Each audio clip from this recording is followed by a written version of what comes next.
ആദർശ് സിറ്റൗട്ടിൽ നിന്ന് ആലോചിച്ചുകൊണ്ടിരിക്കുകയാണ്. എങ്കിലും ഇവൾ എവിടെ പോയതായിരിക്കും? ഈശ്വര, ഇനി എങ്ങനെ പിണങ്ങി പോയതായിരിക്കോ? എവിടെ പോണതാണേലും പറഞ്ഞിട്ട് പോണതാണല്ലോ, ഇതുവരെ അവളെ കണ്ടില്ലല്ലോ. ഇനി ഇത് എങ്ങോട്ട് പോയതായിരിക്കും? ഒന്ന് വിളിച്ചിട്ട് എൻ്റെ നമ്പർ കണ്ടിട്ട് പോലും അവൾ ഫോൺ കൊടുക്കുന്നില്ലല്ലോ എന്നൊക്കെ പറഞ്ഞിങ്ങനെ ആലോചിച്ചുകൊണ്ട് നിൽക്കുന്നുണ്ട്. അപ്പോഴേക്കും ആയിരിക്കും ഗേറ്റും തുറന്നിട്ട് നയന സ്കൂട്ടിയിലേ വരുന്നത്. സ്കൂട്ടിയിൽ വാതയ്ക്ക് വന്നിട്ട് നയന അകത്തേക്ക് കയറി പോവാണ്. പെട്ടെന്ന് ആദർശ്, നീ എങ്ങോട്ടാ പോയതെന്ന് ചോദിക്കുമ്പം ഞാൻ പുറത്തേക്ക് വരുന്ന പോയതാണെന്ന് പറയുന്നുണ്ട്. അങ്ങനെ അവൾ അകത്തേക്ക് പോകുമ്പോൾ ആദർശ് ഓർക്കാണ്, ഹോ വന്നല്ലോ, സമാധാനമായി. എൻ്റെ ഈശ്വര, ഇപ്പം അവളെ കാണാതെ ഒരു സെക്കൻഡ് പോലും ഇരിക്കാൻ വേണ്ട അവസ്ഥയായി. വർക്കൊക്കെ ഉണ്ട്, എന്നിട്ടിത് ചെയ്യാൻ പറ്റുന്നില്ലല്ലോ. എപ്പോഴാണ് അവളെൻ്റെ ഹൃദയത്തിലേക്ക് ഇടിച്ചു കയറിയത് എന്നൊക്കെ ആദർശ് ഇങ്ങനെ ആലോചിച്ചാണ് അവിടെ നിൽക്കുന്നുണ്ട്. ഈ സമയത്ത് നയന നേരെ പോകുന്നത് കനകത്തിൻ്റെ അടുത്തേക്കാണ്. എന്നിട്ട് കനകത്തോട് പറയാണ്, പ്രശ്നങ്ങൾ ഞാൻ സോൾവ് ആക്കിയിട്ടുണ്ടമ്മേ എന്ന് പറയുമ്പം എന്താടാ നന്ദൂട്ടൻ എന്താ പറഞ്ഞതെന്ന് ചോദിക്കുന്നുണ്ട്. ഇനി നമ്മൾ ഒരിക്കലും അനിയെ ആ രീതിക്ക് കാണില്ല, ആ രീതിക്ക് ഞാൻ അവളോട് പറഞ്ഞിട്ടുണ്ട് എന്ന് പറയാണ്. അതെങ്ങനെ മോളെ ഇത്ര പെട്ടെന്ന് മാറിയെന്ന് ചോദിക്കുമ്പം അവളുടെ ചേച്ചിയോട് സ്നേഹം ഉണ്ടെങ്കിൽ അവളിനി ഒരിക്കലും അനിയെക്കുറിച്ച് ചിന്തിക്കില്ല, ഒരു സുഹൃത്തായിട്ട് മാത്രമേ കാണുകയുള്ളൂ എന്ന് പറയാണ്. അമ്മയും അച്ഛനും പറയുന്നതിലും കൂടുതലും ഞാൻ പറയുന്നതല്ലേ അവൾ കേട്ടിട്ടുള്ളത്. അതുകൊണ്ട് തന്നെ ഇത്തവണ ഞാൻ പറയേണ്ടിയിരിക്കാൻ അവളോട് പറഞ്ഞിട്ടുണ്ട്. അവൾക്ക് എന്നോട് സ്നേഹം ഉണ്ടെന്നുണ്ടെങ്കിൽ പിന്നീട് ഒരിക്കലും അവൾ ഈ കാര്യത്തെപ്പറ്റി ഇനി ചിന്തിക്കുക കൂടെയില്ല. നന്ദൂട്ടൻ എല്ലാം മറന്നോളും എന്നൊക്കെ പറയാണ്. അമ്മയൊക്കെ ഇത് നേരത്തിനോട് പറയേണ്ടതായിരുന്നു, എങ്കിൽ ഈ പ്രശ്നങ്ങളൊന്നും ഉണ്ടാവാതെ നേരത്തെ ഇതൊക്കെ സോൾവ് ആക്കായിരുന്നു. മൂടി മറിച്ച് വെച്ചിട്ടല്ലേ എല്ലാം സംഭവിച്ചതെന്ന് പറയാണ്.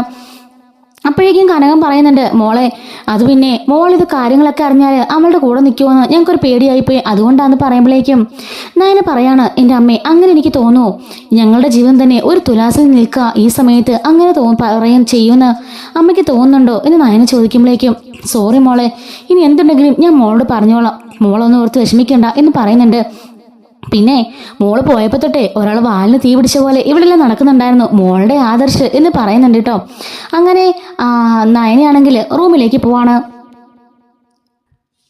ഈ സമയത്ത് റൂമിലിരുന്നുകൊണ്ട് ആദർശ് ആലോചിക്കാണ്, ഇങ്ങോട്ട് വരട്ടെ, പറയാതെ പോയതല്ലേ, ദേഷ്യപ്പെടണം, ഈ ദേഷ്യപ്പെട്ടാൽ ഇനി അവൾ പിണങ്ങി പോവോ, ദേഷ്യപ്പെടാതിരുന്നാൽ എൻ്റെ വില പോകും, എന്തായാലും ഒന്ന് ചോദിച്ചിട്ടുള്ളൂ ബാക്കി കാര്യം എന്നൊക്കെ പറഞ്ഞ് ആദർശ് കട്ടിലിരിക്കുകയാണ്. ഈ സമയത്ത് നയന അങ്ങോട്ടേക്ക് കയറി വരുന്നുണ്ട്. അല്ല, നീ എവിടാ പോയത്? അത് ആദർശേട്ടാ, ഞാൻ അമ്പലം വരെ ഒന്ന് പോയതാ. എന്നിട്ട് നിന്റെ നെറ്റിയിൽ ചന്ദനം കാണുന്നില്ലല്ലോ. അമ്പലത്തിൽ പോകുന്നവരൊക്കെ ചന്ദനം വെക്കണം നിർബന്ധം ഒന്നുണ്ടോ? ഞാൻ വേറെ അനാവശ്യ കാര്യങ്ങൾക്കൊന്നും പുറത്തേക്ക് പോകാറില്ലെന്ന് ആദർശേട്ടൻ അറിയാലോ. ഞാൻ പോയി അമ്പലത്തിൽ പോയി എനിക്ക് ഒരുപാട് വിഷമങ്ങൾ ഉണ്ടായിരുന്നു, അതെല്ലാം ഈശ്വരനോട് പറഞ്ഞിട്ട് ഞാൻ തിരികെ വന്നു, അത്രേ ഉള്ളൂ. ഇനി എനിക്ക് അതിന്റെ പേരിൽ വഴക്കുണ്ടാക്കണം താല്പര്യമില്ല എന്ന് പറയുന്നുണ്ട്. പിന്നെ മുത്തശ്ശിയും പറയാ, ഞാൻ പുറത്തേക്ക് ഇങ്ങനെ കൊണ്ടുപോകാത്തോണ്ടാ നീ എന്നോട് പറയാതെ പുറത്തേക്ക് പോയതെന്ന്. എന്താ അതാണോ സത്യം? എന്റെ പൊന്നാദർശിട്ട, അതൊന്നും ഒരു കാരണമില്ല, എനിക്കതൊന്നും പറയാൻ നേരമില്ല. എന്റെ മനസ്സ് ആകെപ്പാടെ കലങ്ങി മറിഞ്ഞു കിടക്കുക, ദയവ് ചെയ്ത് എന്നോട് വഴക്കുണ്ടാക്കല്ലേ. അപ്പൊ ആദർശ് പറയാണ്, ഇനി നമുക്കൊന്ന് പുറത്തേക്ക് പോകാം. ഓഹോ, അങ്ങനെ മുത്തശ്ശനും പറഞ്ഞ രീതിക്ക് എന്നെ കൊണ്ട് പുറത്തേക്ക് പോവണ്ട, അതുകൊണ്ടൊന്നും അല്ല, നമുക്ക് ഒത്തിരി നാളായാലും പുറത്തേക്കൊക്കെ പോയിട്ട് നമുക്കൊന്ന് പോകാം. അങ്ങനെ ആദർശ് ബാഗിൽ നിന്നും ഒരു പൊതി എടുക്കുന്നുണ്ട്. ഇതെന്താ ആദർശേട്ടാ?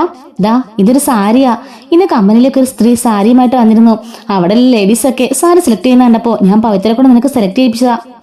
അങ്ങനെ പവിത്ര സെലക്ട് ചെയ്ത സാരിയൊന്നും എനിക്ക് വേണ്ട, പവിത്രയാണ് സെലക്ട് ചെയ്തെങ്കിലും എനിക്ക് ഇഷ്ടപ്പെട്ട കളറാ എടുത്തേ എന്ന് പറയുന്നുണ്ട്. എന്നിട്ട് ദാ ഇത് എടുത്തോണ്ട് വേണം നമുക്ക് പോകാന്. പിന്നെ അമ്മ അറിയണ്ട നമ്മൾ പോകുന്ന കാര്യം, അതിന് അമ്മയെ ഒളിപ്പിച്ചിട്ട് എന്തിനാ ആദർശേട്ടാ പോകുന്നത്? ചിലരുടെ സ്വഭാവമൊക്കെ അങ്ങനെ മാറ്റാനേ ഒരുപാട് താമസം പിടിക്കും, നമ്മൾ അതിനുവേണ്ടി വാശി പിടിച്ചിട്ട് ഒരു കാര്യമില്ല. അതുകൊണ്ട് നീ ഈ സാരി എടുക്ക്, 9 മണിയൊക്കെ ആകുമ്പോഴേക്കും അമ്മ ഉറങ്ങാൻ കയറുമല്ലോ, ആ സമയത്ത് നമുക്ക് പതിയെ എസ്കേപ്പ് ആവാം.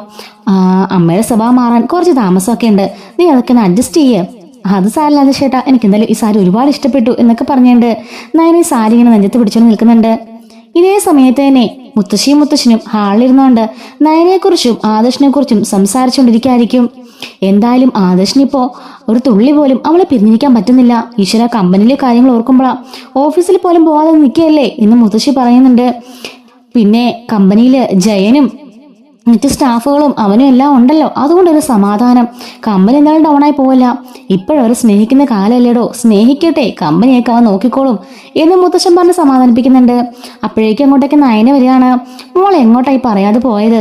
മുത്തശ്ശൻ ചോദിക്കുമ്പോൾ നയന പറയാണ്, അത് മുത്തശ്ശൻ ഞാൻ കല്യാണിയെ കാണാൻ പോയതാ. ആണോ മോളെ? മോള് പോയപ്പോ തൊട്ട് ഇവിടെ ഒരാൾ സമാധാനമില്ലാതെ വാല തീ പിടിച്ച അവസ്ഥയില് ടെൻഷൻ അടിച്ചോടെ നടക്കായിരുന്നു. മോളുടെ വീട്ടിലേക്ക് വരെ വിളിച്ചു ചോദിച്ചു. സത്യമാണോ മുത്തശ്ശ? എന്റെ വീട്ടിലേക്ക് വിളിച്ചു ചോദിച്ചോ? അതേ മോളെ, സത്യം പറയുന്നേ, മോളുടെ വീട്ടിലേക്ക് വിളിച്ചു ചോദിച്ചു. എന്നിട്ട് ഇവിടെ പരക്കം പാഞ്ഞ് നടക്കായിരുന്നു. മോളെങ്ങാണം ഇട്ടിട്ട് പോയോ നോർത്ത് പേടിച്ചതാ.